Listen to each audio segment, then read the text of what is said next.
United States ambassador to South Africa, Reuben E, alleges that South Africa has supplied arms and ammunition to Russia as it continues its war on Ukraine. For more on this, we're joined by Patrick Bond, the professor of political economy at Wits, US. A very good evening to you, Professor Bond. Thank you for your time. We've heard what the US ambassador to South Africa has had to say about America, saying that America is convinced that South Africa, despite the fact that it claims that it takes a non-aligned stance on Russia's invasion of Ukraine, had supplied arms to Vladimir Putin's army. How should this revelation be interpreted? Thank you very much. Great to be with you. And a small correction, UJ, not Wits. Yeah, I think the interpretation is complicated because there is a contestation, and there may have been private sector arms. And Rheinmetall, Denel is very close by in Cape Town, Somerset West. And there is another major arms dealer, the Paramount Group. Maybe they were involved. Who knows? We haven't found anything aside from denials from President Ramaphosa and his office. And we've seen an interesting backlash that says the United States effectively fibs, and the 2003 Iraq weapons of mass destruction claim by the United States State Department, by Colin Powell, and by especially Paul Wolfowitz, who the ANC sees as sort of behind-the-scenes Machiavellian doctrinaire in its most recent document. So it's a complicated situation. We're still uninformed about what kind of weapons Russia would want. And then, of course, South Africa sells to NATO as well. Yeah. So South Africa has reacted, saying that they're going to be taking steps to reprimand Reuben E, also saying that they're concerned that he didn't follow proper diplomatic channels to express his country's concerns. How should South Africa be approaching this matter? I actually don't know. I mean, Reuben E, he comes from the civil rights movement, middle-class African-American, whose father was a leading doctor in Florida. And he was not only the U.S. ambassador to the African Union, but then he was in academia, as I am, extremely interesting because he not only wrote about geopolitics, he climbed the ladder of major institutions, foreign policy schools. He ran a university in Tennessee. I have a lot of regard for that and for his perspective. So why he took this extremely public and, let's say, patronizing route, like an ugly American, I'm not too sure. It may be because they're trying to signal that when South Africa hosts the BRICS and BRICS Plus, the expanded BRICS in August in Durban, then what really is at stake is whether Vladimir Putin makes his case to a broader constituency, and Xi Jinping kind of invites us in, and South Africa facilitates. And then you've got, for the United States, a major problem. Countries like Saudi Arabia or the UAE or any number of others that had actually been in the Western camp now may be defecting. And this is just one way that Reuben E, using State Department power, is sending a signal. And the next signal will be kicking South Africa out of the Africa Growth and Opportunity Act, which will really hit some of our major industries in steel and aluminium and automobiles. So we're also seeing reports from Reuters that President Cyril Ramaphosa had a telephonic conversation with the Russian president in which they discussed the Ukraine war. And within that report, Putin apparently said that it was agreed to intensify their ties. Well, if President Ramaphosa can do what he did in Northern Ireland, okay, my own birthplace, so my own bias is clear, and a miracle in 1998, 25 years ago, nearly to this month, which was to get a Good Friday agreement, a deal that allowed the Northern Irish, the bigoted Protestants, my people, to finally concede that they were Irish. And that was a decades-long, terrible war and centuries-long conflict. And if he played a major role in that, could he do the same for Russia, Ukraine, and keeping those lines of communication open, as Ramaphosa, a very accomplished, let's say, politician could do.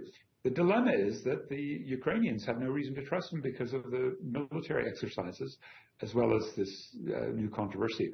If I were Ramaphosa, I'd also be pointing out that South African arms manufacturers are also selling to NATO countries.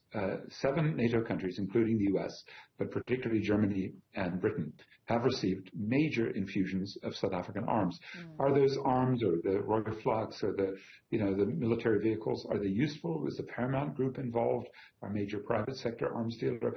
It's hard to say. The Arms Corps approval of arms deals with NATO, then is the sort of rebuttal that if South Africa wants to be neutral, it may be supplying, if Brigety is right, to Russia, if that Lady R ship actually did bring ammunition.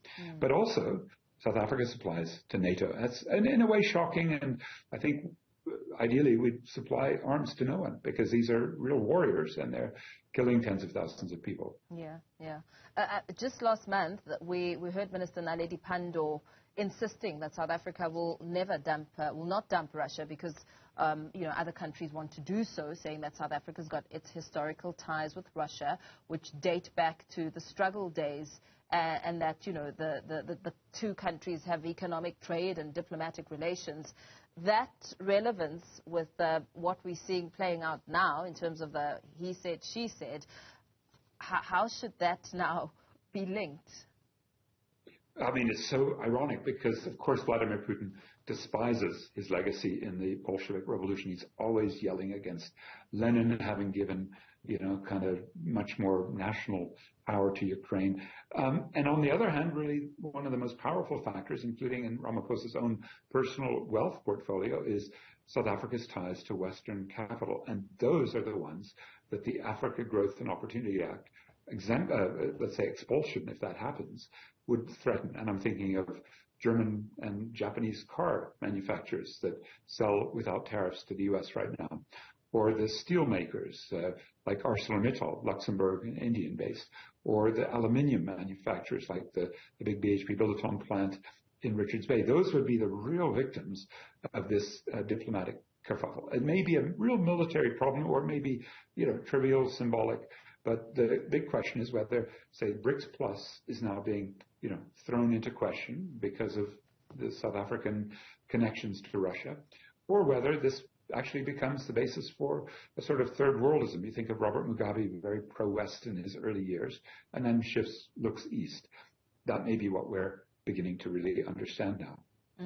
And there were other concerns, that were raised today by U.S. officials with the South African delegation, including the country's participation in those military exercises with Russia and China during the anniversary of the invasion of Ukraine. The serious concerns there about the timing of these joint naval exercises. It coincided with the anniversary of the Russian invasion of Ukraine.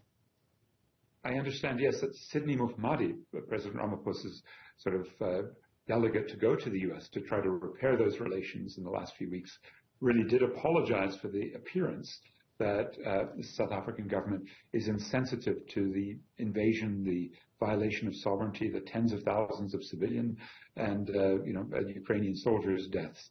And I think that's a very important concern, that South Africa is sending signals that with China and Russia, South Africa does these military exercises and maybe sends arms. And yet, on the other hand, the traditional ties, South Africa and U.S. military exercises have been happening. And now, if you look at Arms Corps' annual report, you see direct evidence of South Africa selling military equipment to NATO. And that then in turn is used in places like Yemen, where hundreds of thousands have died. So let's put some balance. Of course, the U.S. is in Israel's camp, and the ANC is very angry about that, I think justifiably. And so there's a lot of hypocrisy to go around from Pretoria to Washington to Moscow to Beijing, and in all of these capitals. And I think the average citizen must just be very skeptical about what you're hearing from your leaders. Yeah, very well. Thank you so much for weighing in on the discussion.